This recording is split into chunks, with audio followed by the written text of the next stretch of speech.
জনপ্রিয় content creator ও অভিনেত্রী কারিনা কাইসারের অকাল প্রয়াণে যখন স্তব্ধ পুরো বিনোদন অঙ্গন, ঠিক তখনই সামাজিক যোগাযোগ মাধ্যমে ভেসে উঠল তারই শেষ ইচ্ছের কথা। মৃত্যুর পর প্রকাশের জন্য উপস্থাপক ও লেখক রুমান রশিদ খানের কাছে নিজের একটি ছবি গচ্ছিত রেখেছিলেন কারিনা।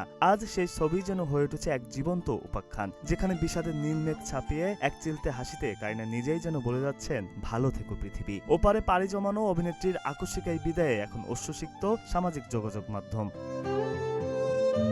শুক্রবার দিবাগত রাতে কারিনার মৃত্যুর পর সে ছবি প্রকাশ করেন রুমান। প্রকাশিত সাদাকালো ছবিটিতে কারিনার দৃষ্টি রাস্তায়, আর মুখে এক চিলতে হাসি।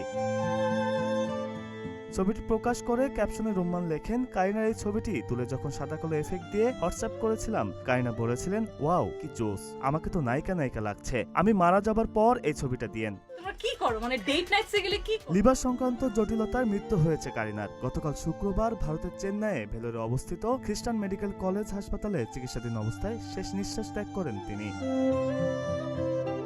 গত সোমবার রাত 11টায় এয়ার অ্যাম্বুলেন্সে চেন্নাইয়ে নেওয়া হয় কারিনাকে। তার সঙ্গে গিয়েছিলেন মা ও দুই ভাই মোস্তফা এস হামিদ ও সাদাত হামিদ। সিএমসি হাসপাতালের চিকিৎসকেরা প্রথমে তার ফুসফুসের চিকিৎসা শুরু করেছিলেন। এরপর লিভার ট্রান্সপ্লান্টের প্রস্তুতিও চলছিল, কিন্তু সব চেষ্টা ব্যর্থ করে না ফেরার দেশে চলে যান কারিনা। বিনোদন ডেস্ক, গ্রিন টিভি ডিজিটাল।